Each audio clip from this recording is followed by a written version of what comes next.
E eu estou usando o fato desse pastor, do que aconteceu com ele, para mostrar que o sistema da Assembleia de Deus é bruto. É bruto. E dentro desse sistema, os donos da Assembleia de Deus não estão interessados em saber o seu estado emocional, o seu estado espiritual. Está entendendo? Eles querem saber o seu estado financeiro. Eles querem saber se você está disponível para defender o sistema. É isso que eles estão querendo saber. Ou estão se lixando para a sua família, para o seu estado emocional, para o que você acha, o que você pensa. Ele quer subserviência cega. Subserviência cega. E se você não atende a esses requisitos, mas você é descartado, assim, ó, da hora para, né, de uma hora para outra. Descartado. É retirado de suas funções assim, sem mais nem menos, sem nenhuma explicação. Sem nenhuma explicação. Olha, eu vou retirar você e acabou-se, viu? Fique aí, eu vou retirar você, vou colocar alguém para estar no seu lugar e acabou-se para você. Ser colocado em geladeiras eternas até a volta de Jesus. Aí, quando alguém entra com um processo dentro dessas questões aí, né, processa, não, ele está processando a igreja. Não, ele está processando o sistema. Ele está processando os sistemas que está errado. E deveriam haver cláusulas, né, dentro dos estatutos para proteger o obreiro dessas ditaduras aí, porque, irmão, são ditadores. São ditadores. Agora, claro, por que são ditadores? Porque é uma empresa. A Assembleia de Deus se tornou uma empresa. Esse CPNJ da Assembleia de Deus tem peso.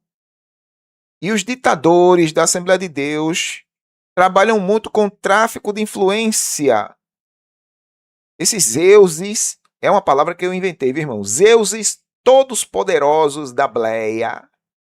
Eles são capazes de tudo para manter os seus impérios. E você acha que isso é normal? Você acha isso normal, filho? Isso não é normal. Não deveria ser assim. Mas, infelizmente, a Assembleia de Deus se tornou nesse monstro. Este monstro. Isso é um monstro fabricado por um sistema. Esse maldito sistema que começou a ser desenvolvido, eu acredito que faz o quê? Isso começa na década de 90, né? 30 anos atrás, 40 anos atrás. Agora, tudo por conta de poder, domínio, controle. Eles controlam você de forma social, emocional, financeira, espiritual, controla tudo. Na Assembleia de Deus, é puro controle. Quem acha que é livre dentro da bleia, não é.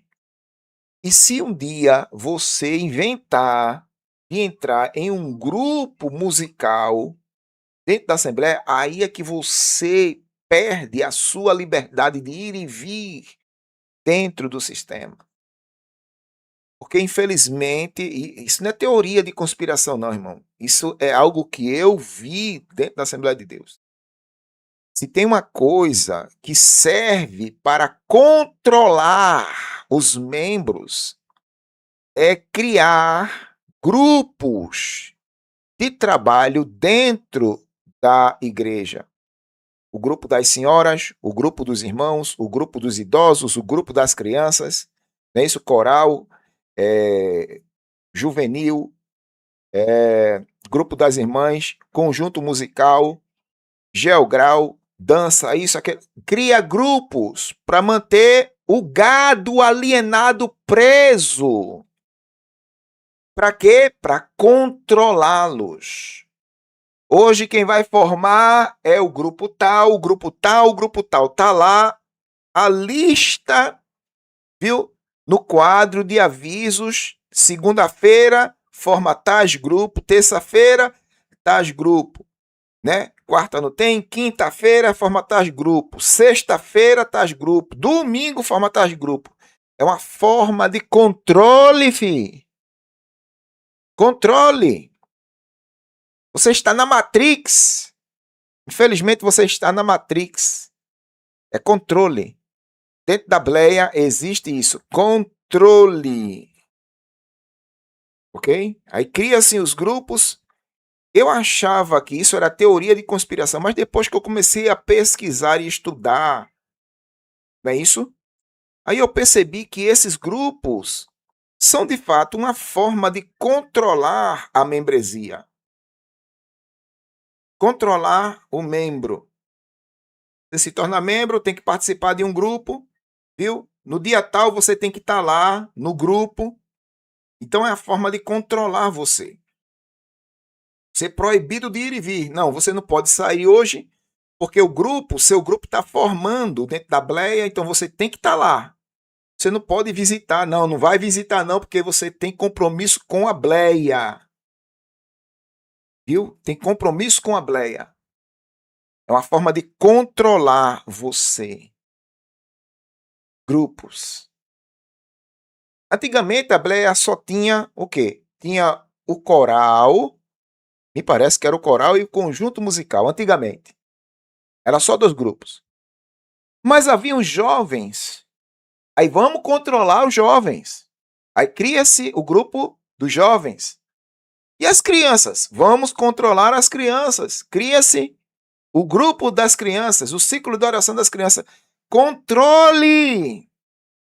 Vamos controlar os idosos. Até os idosos criaram o PROAT. Né? Grupo de apoio para a pessoa da terceira idade, o PROAT. Aí pronto, cria-se grupos dentro da Bleia para mantê-los girando nesta grande engrenagem. Controle. Você está na Matrix, filho. Infelizmente, você está conectado, plugado. Você está plugado. Mas o Pedrosa está aqui para lhe dar a pílula vermelha. Tem nenhum vermelho aqui, né? A pílula vermelha. Para que você saia da Matrix. E o que é que você escolhe? A pílula vermelha ou a pílula azul? Você escolhe o quê? A pílula azul? Com a pílula azul você permanece, filho, plugado no sistema. Né? Estão lembrados, né? O filme Matrix? Você vai acordar na sua cama e acreditar no que você quiser acreditar. Fique lá. Viva a sua vida alienado dentro do sistema. Mas eu posso lhe dar a pílula vermelha do sangue de Jesus Cristo e você vai despertar deste sono de enxergar com seus próprios olhos. Rapaz, e não é que eu estava plugado mesmo, meu Deus, dentro do sistema, e o sistema me mantinha alienado, né? E eu defendia o sistema. Estão lembrados no filme Matrix, né? Quando Morfeu fala para Neo, Neo, tá vendo aí o sistema? Você está dentro você está dentro da Matrix, aqui é a Matrix, e eu estou usando isso aqui, esta parte da Matrix para lhe ensinar uma coisa. Aí Neo perguntou o quê? E todos aqui estão plugados, né? Na hora que Neo e Morfeu saem andando, para quem assistiu Matrix sabe da cena que eu estou falando, né? Aí tá Neo e Morfeu andando em uma direção e o povo tá vindo na direção contrária. Aí Neo sai desviando das pessoas. Aí Morfeu olha para Neo e diz assim: você tem que entender que este povo não está preparado para ser desplugado e muitos deles lutarão para defender a Matrix. Lutarão, eles vão lutar para defender a Matrix, porque não estão preparados para serem desplugados. E tem gente, irmão, é impressionante que mata e morre pelo nomezinho, Assembleia de Deus. Meu irmão, você está na última instância da alienação. Eu mato e morro por Jesus, pelo evangelho, pela causa do evangelho, irmão. Importa que o evangelho seja pregado, é para isso que nós estamos aqui.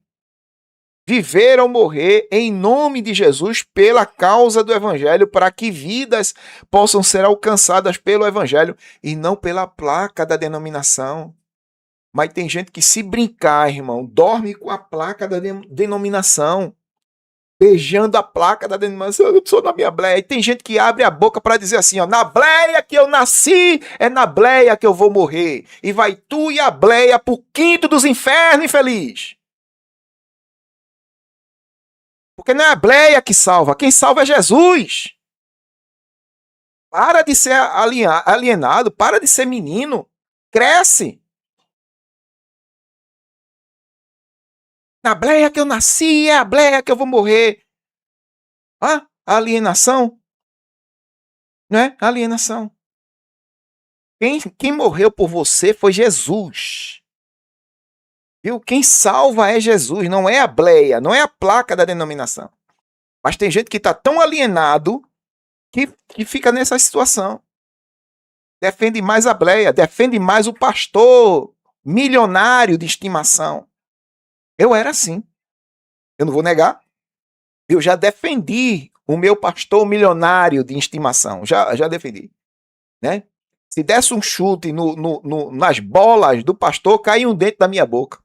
Eu não sei nem se esse dente que caiu, né, foi um chute que deram nas bolas dele. Aí caiu aqui, porque eu era assim, puxa-saco.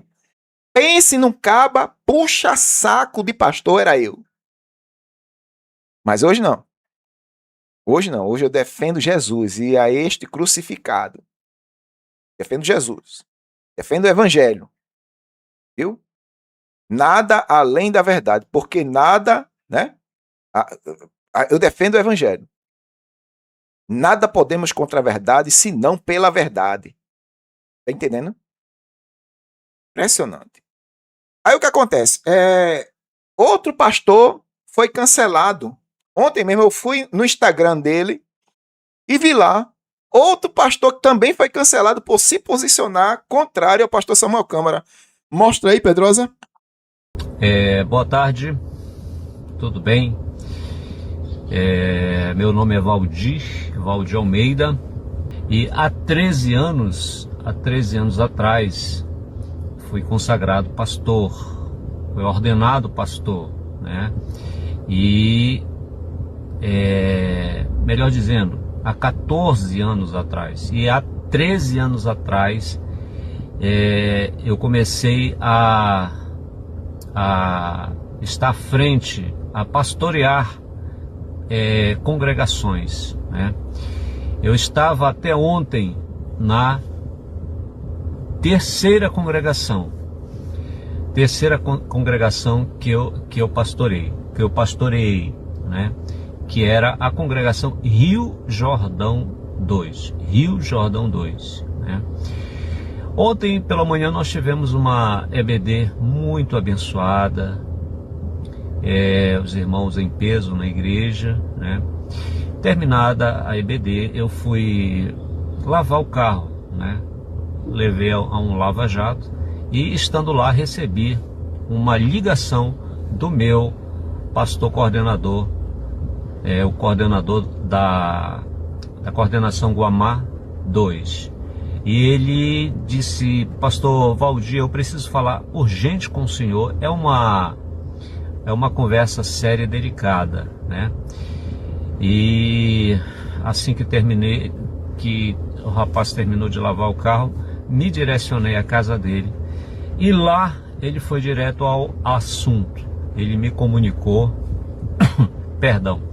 ele me comunicou que, por ordem expressa e irrevogável do pastor Samuel Câmara, até então meu pastor e presidente, né, da Assembleia de Deus em Belém, Igreja Mãe, eu estava cortado do rol de pastores dirigente de congregação. Olha aí, ó, tá vendo? E ele usou, o pastor coordenador, né? Ele usou a seguinte expressão: a ordem para o senhor sair do templo é para ontem, para ontem. E a ordem que eu tenho é para eu mesmo ir na congregação e comunicar à igreja que o senhor saiu, né? Que o senhor saiu, e já empossar automaticamente, já dar posse ao novo pastor. Tá vendo? Tá vendo? Mas eu não vou fazer isso em consideração ao senhor, e eu vou permitir que o senhor faça a sua despedida, né? E aí? Eu gostaria de convidar você agora a fazer uma análise crítica, construtiva sobre todo esse cenário que a gente montou aqui, que a gente mostrou ao vivo. Qual seria a sua argumentação? O que é que você teria a argumentar sobre todo esse assunto? Pastor, no exercício da sua soberania, né? No exercício do seu mandato presidencial, sem dar explicação alguma aos seus liderados, resolve expulsá-los de suas funções. Isso é coisa de Deus, irmão. Não, mas me diga. Simplesmente porque estes não foram a favor das decisões monocráticas, sei lá, né, se foi monocrático ou não, de alugar um ginásio. Será que teve participação da membresia e da diretoria? Na Assembleia de Deus não tem esse negócio mais não. São decisões monocráticas. Então, no exercício das suas funções presidenciáveis e decisões monocráticas, ele não aceitou a crítica dos seus liderados, achando-se a última cocada do tabuleiro, e decidiu por riscos próprios, sem consultar a Deus, e Deus não está nesse balaio de gato, expulsar os vários obreiros que questionaram sua atitude monocrática. E que atitude monocrática foi essa, Pedrosa? De alugar o Centro de Convenções Centenário ao governo do Estado para a prática da COP30, e a profanação aconteceu. Por conta disso, houve muita repercussão, muitas críticas por parte dos pastores, e a única posição da liderança da instituição, em vez de chegar lá e pedir perdão, não pediu perdão, ele se manteve irredutível. Eu mostrei aqui, tá entendendo? Ele se manteve como Zeus Todo-Poderoso deve se manter, irredutível, né? Blindável, inquestionável, impecável. Coisas da bleia, né? Coisas da bleia. Coisas dos pastores presidentes milionários da bleia. E quem é que paga o pato nisso tudo são aqueles que não fazem parte do corpo seleto da diretoria, não são milionários, questionaram e agora vão ser expulsos de suas funções. Ou já foram, né? Ou já foram. E eu agora convido você a tecer um comentário crítico, justo, aqui nos comentários dessa postagem. Qual a sua opinião sobre isso tudo? Existe ou não existe ditaduras dentro da Assembleia de Deus? Existe ou não existe? Com base em todas as informações que nós postamos aqui, a minha pergunta é: existe ditadura, sim ou não? A Assembleia de Deus ainda é de Deus, sim ou não? A Assembleia de Deus tem dono, sim ou não? Na minha opinião, a Assembleia de Deus hoje tem dono e não é Jesus, viu? Infelizmente, ela se tornou um empreendimento familiar, uma empresa familiar, que só traz benefícios ao pastor presidente, vice-presidente, à diretoria e os seus familiares. Acabou-se. Acabou-se. Existe solução para isso tudo, Pedrosa? Existe. A única solução que eu encontro para isso tudo, a primeira é, ou você sai e procura um outro ambiente para cultuar a Deus, que não seja a Assembleia de Deus, porque não é mais de Deus, isso aí não é mais de Deus não, irmão. A Assembleia de Deus deixou de ser de Deus. Você sai e procura um outro ambiente. Filho, olhe para mim, existe vida fora da Assembleia de Deus. Está entendendo? Procura uma denominação séria, centralizada na palavra, que não tenha espetáculos, né?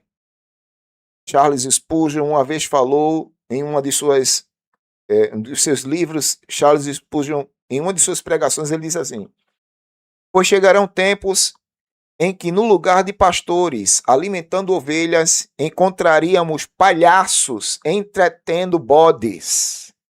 E é o que a gente vê hoje, irmão. É o que a gente vê hoje. Tá entendendo? Palhaços entretendo bodes. Então, procure uma denominação que não tenha o entretenimento, o show, o espetáculo. Você não precisa de show. Precisa de espetáculo para explicar as Escrituras. Uma pregação simples, expositiva da palavra, surtirá seu efeito. Existe vida fora da Assembleia de Deus, que não é mais de Deus.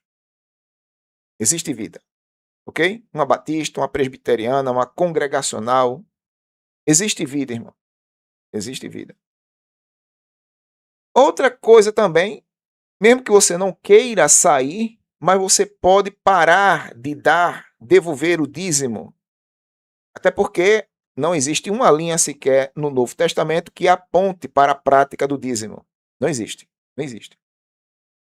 Mateus 23 e 23, Pedrosa, não está validando o dízimo. Naquele texto, todo o capítulo, Jesus Cristo está repreendendo os fariseus e escribas, é o público-alvo de Jesus, na questão da hipocrisia. Jesus está repreendendo a hipocrisia dos mesmos. Não somente isso, mas em Mateus 23, todo o capítulo, Jesus Cristo está resgatando valores perdidos: justiça, misericórdia e fé. Pouco se lixando para a prática do dízimo, irmão. Jesus está pouco se lixando para a prática do dízimo. Jesus quer resgatar esses valores: justiça, misericórdia e fé. Está entendendo? É isso. O alvo de Jesus é esse. Mentiram para você o tempo todo. E se tem uma coisa que eles gostam de fazer, é mentir. Claro, é porque são filhos do capiroto, irmão. Quem ama e pratica a injustiça, como eles fazem, é porque são filhos do capiroto. Já viu, né? 1 de João? Leia lá a primeira carta de João, falando sobre isso aí. Então não existe uma linha sequer no Novo Testamento que valide a prática do dízimo. Nem Hebreus 7 e nem Mateus 23. Esqueça. Esqueça.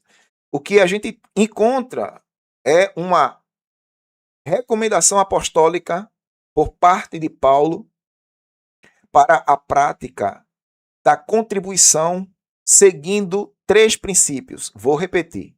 Presta atenção, não tenho nada anotado aqui. É aqui, ó, presta atenção.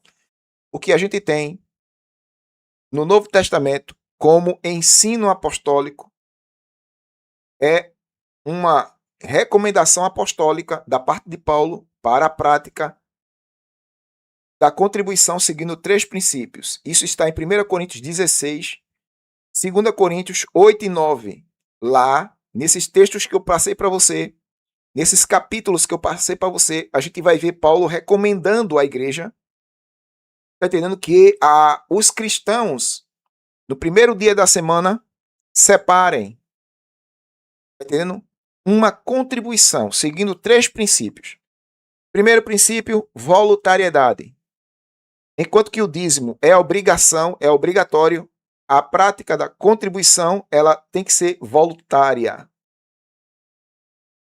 Segundo princípio, proporcionalidade. É proporcional à sua renda, àquilo que você tem, que você possui. E o terceiro princípio é o princípio da generosidade. Então, seja generoso em contribuir para quê, Pedrosa? Para a manutenção e necessidade do teu próximo. É isso o que Paulo ensina. Paulo nunca ensinou a prática do dízimo. Paulo foi levantado para pregar aos gentios sobre o evangelho. Paulo ensinou aos gentios muitas doutrinas fundamentais para os gentios, né? Paulo ensinou doutrinas fundamentais aos gentios. Os gentios não sabem o que é santificação. Paulo foi lá, escreveu e ensinou sobre santificação. Paulo ensinou sobre justificação.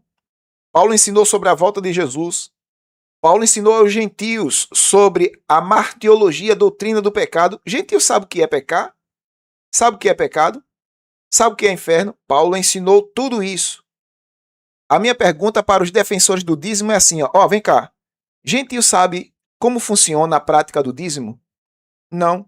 Então por que Paulo, para não ter problemas com os gentios em relação à prática do dízimo, não ensinou, se é que o dízimo passa por Novo Testamento, porque Paulo nunca ensinou aos gentios a prática do dízimo. Paulo ensinou sobre santificação, o gentio não sabe o que é santificação, meu Deus. O gentio só sabe pecar. Paulo foi lá e ensinou santificação, sobre justificação, tá entendendo? Sobre o sangue de Jesus, tá entendendo?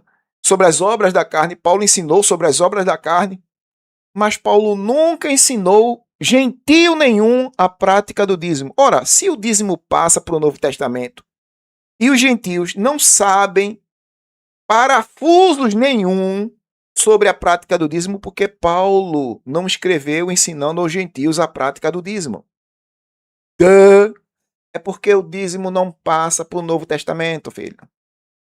A prática do dízimo é uma prática judaica. Está debaixo da lei. E nós, como cristãos, como gentios, não estamos subordinados à prática do dízimo. Cabide? Pronto. Então, ficou claro aí o que é que Paulo ensina para a igreja. A igreja é comissionada normativamente a contribuir de forma voluntária, proporcional e generosa. Pronto, é só isso. É só isso, filho. Se você vê alguém necessitado, chegue para essa pessoa e contribua para atender essa necessidade. De forma voluntária, ninguém vai lhe forçar a fazer nada. Proporcional ao que você tem e de forma generosa, seja generoso em contribuir. Amém? É só isso. É só isso. Então são essas formas que eu encontro para frear o sistema. Ou você sai da denominação e procura um lugar saudável para congregar, ou você permanece lá e fecha sua mão, não pratique mais o dízimo. Aí você vai ver o sistema ruir. Você vai ver esse sistema ruir de dentro para fora. Você está lá cultuando, mas você está assim, ó. Eu vou ajudar o meu próximo necessitado. Sabe por quê?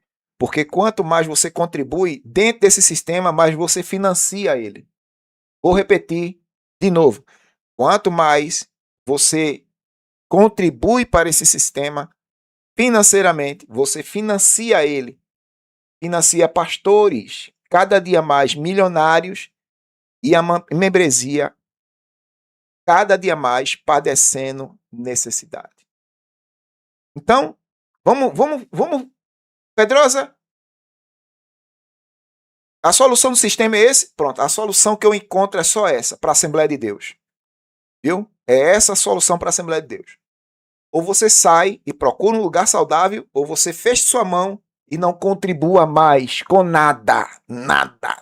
Daqui eu não dou mais um centavo dentro dessa instituição. Não dou. Pronto. No instante, a coisa vai voltar para os eixos. Aí quando o pastor, né, milionário, o pastor milionário lá no púlpito ficar aperreado, gente, a gente não tem dinheiro para pagar mais nada, nem salário do pastor. Aí a igreja se levanta e diz assim, a gente só vai voltar a contribuir Dentro dessa instituição, quando vocês tomarem vergonha na cara e começarem a fazer a coisa de forma transparente. Já pensou, irmão? Eu queria ver esse dia, irmão. E ver lá os pastores milionários, né?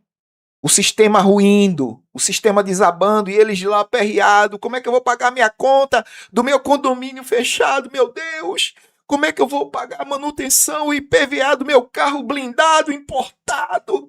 Oh, meu Deus, como é que eu vou fazer a minha feira? Minha feira todo mês é de 1.000, 2.000, 3.000 reais. Como é que eu vou fazer agora, meu Deus? Não está entrando mais dízimo, não está entrando mais ninguém está dizimando. Como é que eu vou comprar as minhas roupas de grife, o meu apartamento lá em cima? Como é que eu vou pagar o meu condomínio de 2, 3 mil reais? Como? Aí quando você parar de financiar o seu pastor milionário de estimação, aí você vai ver o sistema ruir, desabar. E eles ficarem desesperados, né? Filho, é só assim que você vai conseguir frear o sistema. Só assim. Que Deus possa estar iluminando sua mente hoje, a partir desta live. Ilumina a sua mente, para que você entenda. E se você não se posicionar, tá entendendo? O sistema vai permanecer. Mas no dia que você se posicionar, aí o sistema vai ruir. De dentro para fora. É só você se posicionar. Em nome de Jesus.